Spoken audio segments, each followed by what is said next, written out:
आज के लेक्चर में हम atomic mass, composition of nucleus, proton and neutron और न्यूट्रॉन की डिस्कवरी के बारे में बात करेंगे। सबसे पहले तो हम जानते हैं एटॉमिक मास के बारे में। इसके पहले हम जो स्टैंडर्ड सिंबल है न्यूक्लियस को डिनोट करने के लिए उसके बारे में जान लेते हैं। किसी भी न्यूक्लियर स्पीसीज को केमिकल एलिमेंट का सिंबल और एटॉमिक नंबर और एटॉमिक मास नंबर से डिनोट किया जाता है। इस एग्जांपल हाइड्रोजन की बात करें तो उनका केमिकल सिंबल H और उनका एटॉमिक नंबर 1 और मास नंबर भी 1 बोला जाता है 1H1। कार्बन की बात करें तो उनका chemical symbol C, number of proton mass number atomic number 6 और एटॉमिक मास नंबर 12 बोला जाता है 6C12। सबसे पहले हम एटॉमिक मास के बारे में बात करते हैं। हम जानते हैं कि एटम का सारा 99.99% मास वेरी स्मॉल और डेंस न्यूक्लियस में कॉन्सेंट्रेटेड होता है और वो मास अगर किलोग्राम ऑर्डर में बात करें तो कार्बन के आइसोटोप C12 का मास 1.992647 इंटू 10⁻⁻26 किलोग्राम होता है। हम देखते हैं कि न्यूक्लियर मास को किलोग्राम में डिनोट करना कन्वीनियंट नहीं रहता है, इसलिए न्यूक्लियर मास को एटॉमिक मास यूनिट शॉर्ट में U एटॉमिक मास यूनिट यानी कि U के यूनिट में डिनोट किया जाता है। और उनकी डेफिनेशन ये है कि कार्बन 12 के एटम का मास मीन्स न्यूक्लियस का मास और इलेक्ट्रॉन का मास भी उनमें आ जाता है। कार्बन 12 एटम के मास का 12th फ्रैक्शन 12 पार्ट को 1 एटॉमिक मास यूनिट कहा जाता है, यानी कि 1U is equal to mass of 1 C12 atom upon 12। Therefore 1U is equal to carbon 12 का मास होगा 1.992647 into 10⁻⁻26 kilogram upon 12 is equal to 1.66000539 into 10⁻⁻27 kilogram, यानी कि 1 atomic mass unit is equal to 1.66 into 10⁻⁻27 kilogram. हम देख सकते हैं कि kilogram की कंपेयर में 1 एटॉमिक मास यूनिट कितना छोटा है, और इसलिए न्यूक्लियर फिजिक्स में एटॉमिक मास किलोग्राम के यूनिट में नहीं लेकिन एटॉमिक मास के यूनिट में डिनोट किया जाता है। और हमें ये भी मालूम पड़ता है कि मोस्ट ऑफ एलिमेंट का मास ये एटॉमिक मास यूनिट के इंटीग्रल मल्टीपल में होते हैं, लेकिन उसमें कुछ एक्सेप्शन भी है। जैसे एग्जांपल क्लोरीन एटम का मास 35.46 एटॉमिक मास यूनिट है, जो 2 आइसोटोप से बने होते हैं। उनमें एक आइसोटोप का मास 34.98 एटॉमिक मास यूनिट और दूसरे आइसोटोप का मास 36.98 एटॉमिक मास यूनिट है, और उनका रिलेटिव एविडेंस 75.4% एंड 24.6% है। यानी कि क्लोरीन एटम का मास खोजने के लिए हमें वेटेड एवरेज लेना पड़ेगा, इसलिए क्लोरीन एटम का mass 75.4 into 34.98 plus 24.6 into 36.98 upon 100 is equal to आएगा 35.47 एटॉमिक मास यूनिट, जो क्लोरीन एटम का मास है। और ऐसे सभी आइसोटोप का मास फाइंड किया जाता है, और मास फाइंड करने के लिए मास स्पेक्ट्रोस्कोपी का यूज किया जाता है, और मास स्पेक्ट्रोमीटर से मास फाइंड किया जाता है।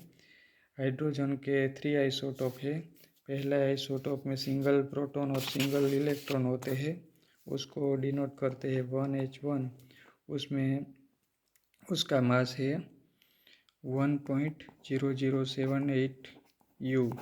हाइड्रोजन का दूसरा आइसोटोप 1H2 यानी 1 प्रोटॉन और साथ में 1 न्यूट्रॉन भी होता है, और उसका मास है 2.0141 U। और तीसरा ये 1 प्रोटॉन और 1 न्यूट्रॉन वाले हाइड्रोजन का आइसोटोप को ड्यूटेरियम बोलते हैं, और उसका तीसरा आइसोटोप है 1H3 यानी कि 1 प्रोटॉन और 2 न्यूट्रॉन, उसको ट्रिटियम बोलते हैं, और उसका मास है 3.0160 U। हाइड्रोजन एटम का मास 1.0078 U है, जो सिंगल प्रोटॉन और सिंगल इलेक्ट्रॉन दोनों का मास है। उसमें से अगर हम इलेक्ट्रॉन के मास को सब्सट्रैक्ट कर दें तो हमें प्रोटॉन का मास मिलता है, जो प्रोटॉन के मास है Mp is equal to 1.00727 U यानी कि 1.67 10⁻⁻27 kilogram. This is equal to the mass of the hydrogen atom minus the mass of a single electron. Hydrogen के 3 आइसोटोप है 1H1, 1H2 and 1H3। 1H1 single protium, 1H2 deuterium and 1H3 tritium. हम जानते हैं कि nucleus का सारा positive charge proton में होता है, इसलिए न्यूक्लियस का पॉजिटिव चार्ज और इलेक्ट्रॉन का नेगेटिव मास इक्वल रहेगा, क्योंकि हम जानते हैं कि एटम न्यूट्रल होता है, और एटॉमिक मास नंबर को Z से डिनोट किया जाता है।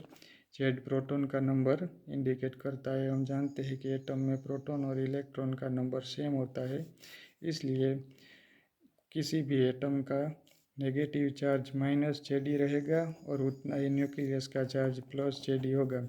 Z एटॉमिक नंबर डिनोट करता है। पहले माना जाता था कि न्यूक्लियस में इलेक्ट्रॉन होता होगा, लेकिन बाद में क्वांटम थियोरी डेवलप हुई और Heisenberg uncertainty principle according electron nucleus में कभी रह नहीं सकता, इसलिए यह बात साफ हुई कि न्यूक्लियस में सिर्फ प्रोटॉन होता है, और आगे जाकर न्यूट्रॉन यानी न्यूट्रल पार्टिकल की डिस्कवरी हुई, और न्यूक्लियस के अराउंड इलेक्ट्रॉन रिवॉल्विंग करते हैं। अब हम न्यूट्रॉन की डिस्कवरी के बारे में बात करते हैं। हमने हाइड्रोजन के आइसोटोप के बारे में बात की। हाइड्रोजन के 3 आइसोटोप है 1H1 यानी कि hydrogen, simple hydrogen, 1H2 deuterium and 1H3 यानी ट्रिटियम। उसमें ट्रिटियम स्टेबल नहीं है, और 1H2 भी ज़्यादा नहीं मिलते, 1H1 एब्यूडेंट होता है।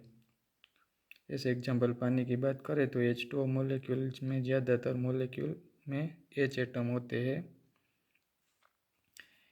ये तीनों में प्रोटॉन का नंबर तो सिंगल ही है और सिंगल इलेक्ट्रॉन है। अब हम इलेक्ट्रॉन के बारे में ज़्यादा डिस्कस नहीं करेंगे, क्योंकि न्यूक्लियर फिजिक्स में न्यूक्लियस में सिर्फ न्यूक्लियर पार्टिकल की बात की जाती है। यह तीनों में सिंगल प्रोटॉन है, लेकिन मास स्पेक्ट्रोमीटर से देखा गया कि ये तीनों के मास के रेशियो 1/2/3 के अप्रोक्स में मिलता है, यानी कि ड्यूटेरियम का मास हाइड्रोजन के मास से डबल और ट्रिटियम का मास ट्रिपल है। तो इसका मतलब ये साफ हुआ कि ड्यूटेरियम में एक प्रोटॉन के सिवा कुछ और मटेरियल होगा जिसका मास भी दूसरा एक प्रोटॉन जितना है, और ट्रिटियम में ऐसे कुछ और मटेरियल होगा जिसका मास 2 प्रोटॉन जितना है। और ये बात तो साफ थी कि सारा का सारा एटम न्यूट्रल है, यानी कि चार्ज तो सेम ही है, न्यूक्लियस का तीनों में चार्ज तो +1 ही है। तो इसका मतलब ये हुआ कि ये जो मैटर है, मटेरियल है, वो न्यूट्रल होगा। ये न्यूट्रल मैटर का हाइपोथेसिस 1932 में जेम्स चैडविक ने वेरीफाई किया। उन्होंने ये सुझाव दिया कि न्यूट्रल रेडिएशन अगर गामा फोटोन होते, जो उन समय ज्ञात था, और वो गामा फोटोन के मास, एनर्जी और मोमेंटम के कंजर्वेशन के अकॉर्डिंग अगर गिनती की जाए तो बहुत ज़्यादा होना चाहिए। इसलिए ये गामा फोटोन तो हो नहीं सकता। जब बेरिलियम न्यूक्लियस को अल्फा पार्टिकल से, alpha particle is the cluster of 2 proton and 2 neutron. जब बेरिलियम न्यूक्लियस को अल्फा पार्टिकल से बोम्बार्डेड किया जाता है तो उनमें से कुछ न्यूट्रल रेडिएशन लीक होता है। जेम्स चैडविक ने ऑब्जर्वेशन किया कि यह न्यूट्रल रेडिएशन, उस समय सिर्फ एक ही रेडिएशन ज्ञात था, इलेक्ट्रोमैग्नेटिक वेव के रेडिएशन, गामा फोटोन। अगर बेरिलियम न्यूक्लियस को अल्फा पार्टिकल से बोम्बार्डेड किया जाता है तो उसी समय अगर गामा फोटोन निकलता तो एनर्जी और मोमेंटम के कंजर्वेशन के अकॉर्डिंग उनकी एनर्जी बहुत बहुत हायर होनी चाहिए, और ये पॉसिबल नहीं है। इसलिए यह न्यूट्रल रेडिएशन कुछ नया ही होना चाहिए। बाद में जेम्स चैडविक ने वेरीफाई किया कि ये न्यूट्रल रेडिएशन एक नया ही पार्टिकल है जिनका कोई चार्ज नहीं है और उनका मास एप्रोक्स प्रोटॉन के मास के इक्वल ही है। यह नए पार्टिकल का नाम न्यूट्रॉन दिया गया क्योंकि वो न्यूट्रल है और उनका मास प्रोटॉन से स्लाइटली ग्रेटर होता है। Mass of neutron is equal to 1.00866 U, यानी कि 1.6749 into 10⁻⁻27 kilogram. Chadwick was also awarded by Nobel Prize in Physics in 1935. Unlike proton, neutron is unstable.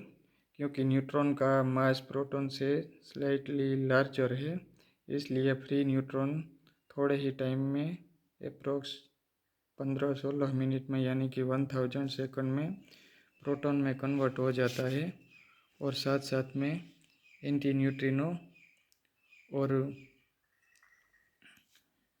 Electron emit होता है। आगे जाकर हम रेडियो एक्टिविटी में बात करेंगे तो ये प्रोसेस को बीटा माइनस डीके कहा जाता है। उनका रीजन हम उनके मास में देख सकते हैं। प्रोटॉन का मास न्यूट्रॉन से स्लाइटली लार्जर है, इसलिए कभी भी फ्री प्रोटॉन न्यूट्रॉन में कन्वर्ट नहीं हो सकता क्योंकि उसको एक्सटर्नल एनर्जी देनी पड़ती है। इसलिए प्रोटॉन स्टेबल है लेकिन न्यूट्रॉन अनस्टेबल है। अगर फ्री न्यूट्रॉन सिर्फ न्यूक्लियस में ही स्टेबल रह सकता है। अगर फ्री न्यूट्रॉन है तो वो प्रोटॉन में कन्वर्ट हो जाता है और उसका लाइफ 1000 सेकंड यानी 15-16 मिनट है। अब हम न्यूक्लियर कंपोजिशन को अच्छी तरह से समझ सकते हैं। न्यूक्लियस में दो तरह के पार्टिकल होते हैं। पॉजिटिवली चार्ज पार्टिकल प्रोटॉन, उसके नंबर यानी मास नंबर जिसको Z से डिनोट करते हैं, और न्यूट्रल पार्टिकल न्यूट्रॉन जिसके नंबर को N से डिनोट करते हैं। और ये Z और N दोनों मिलकर मास नंबर कहलाते हैं, यानी कि किसी भी न्यूक्लियस का एटॉमिक मास नंबर जो A से डिनोट किया जाता है, और A is equal to Z plus N, यानी कि mass number is equal to proton number plus neutron number. यह प्रोटॉन और न्यूट्रॉन न्यूक्लियस में पाए जाते हैं, इसलिए उसको कंबाइंडली न्यूक्लियन भी कहा। In nuclear physics, nuclear species यानी न्यूक्लियड्स को XAZ से डिनोट किया जाता है। ऐसे भी लिखा जाता है XZA, जहाँ X chemical element, chemical symbol है, Z एटॉमिक नंबर यानी कि प्रोटॉन नंबर या इलेक्ट्रॉन नंबर कहे तो भी चलेगा, और A मास नंबर यानी कि proton number plus neutron number. S example gold की बात करें तो गोल्ड का सिंबल है AU, proton number mass number 79 और एटॉमिक मास नंबर 197, यानी कि टोटल प्रोटॉन और न्यूट्रॉन। अगर हमें न्यूट्रॉन की संख्या के बारे में पता लगाना है तो हम 197 में से 79 सब्सट्रैक्ट कर देंगे तो हमें 118 प्रोटॉन के नंबर मिलेंगे। अब हम आइसोटोप को अच्छी तरह से समझ सकते हैं। आइसोटोप यानी ऐसी न्यूक्लियर स्पीसीज जिनमें प्रोटॉन का नंबर सेम रहता है लेकिन न्यूट्रॉन का नंबर डिफरेंट होता है। जैसे एग्जांपल हम हाइड्रोजन न्यूक्लियस की बात करें तो उसके 3 आइसोटोप है, 1H1, 1H2 और 1H3। ये तीनों में प्रोटॉन का नंबर तो सेम ही है लेकिन न्यूट्रॉन का नंबर डिफरेंट है। सिंपल हाइड्रोजन में न्यूट्रॉन नहीं होता, ड्यूटेरियम में 1 न्यूट्रॉन होता है और ट्रिटियम में 2 न्यूट्रॉन होता है। आइसोटोप ग्रीक वर्ड है, आइसोटोप मीन्स प्लेस, यानी कि ये आइसोटोप पीरियोडिक टेबल में सेम प्लेस पर रहता है क्योंकि उनकी केमिकल प्रॉपर्टी सेम ही होती है। हम जानते हैं कि केमिकल प्रॉपर्टी सिर्फ इलेक्ट्रॉनिक स्ट्रक्चर पर डिपेंड होती है और तीनों में प्रोटॉन और इलेक्ट्रॉन का नंबर सेम है और सेम इलेक्ट्रॉनिक स्ट्रक्चर है, इसलिए तीनों की केमिकल प्रॉपर्टी सेम रहेगी। लेकिन न्यूक्लियर प्रॉपर्टी, स्पेशली उसका न्यूक्लियर मास, जो न्यूट्रॉन की वजह से ज़्यादा होगा, ऐसी न्यूक्लियर स्पीसीज को आइसोटोप बोला जाता है। जैसे एग्जांपल गोल्ड को 32 आइसोटोप है जो एटॉमिक मास 173 से 204 के बीच में रेंज करता है। Nuclear species having same mass number known as isobar. Example 1H3 tritium and 2Ag3। Isobar में टोटल मास इक्वल होता है लेकिन प्रोटॉन का नंबर डिफरेंट होता है, इसलिए वो डिफरेंट एलिमेंट होते हैं। उसी तरह वो न्यूक्लियर स्पीसीज जिनमें न्यूट्रॉन का नंबर सेम होता है उसे आइसोटोन कहा जाता है। जैसे एग्जांपल 80Hg198 एंड 79Au197। इसमें न्यूट्रॉन के नंबर सेम है इसलिए उसे आइसोटोन बोला जाता है। हमने 3 न्यूक्लियर स्पीसीज के बारे में बात की। आइसोटोप यानी ऐसी न्यूक्लियर स्पीसीज जिसमें प्रोटॉन का नंबर सेम होता है लेकिन न्यूट्रॉन का नंबर डिफरेंट होता है। आइसोटोन यानी ऐसी न्यूक्लियर स्पीसीज जिसमें न्यूट्रॉन का नंबर सेम होता है लेकिन प्रोटॉन का नंबर डिफरेंट होता है। और आइसोबार यानी ऐसी न्यूक्लियर स्पीसीज जिनका एटॉमिक मास नंबर सेम रहता है लेकिन एटॉमिक नंबर डिफरेंट होता है।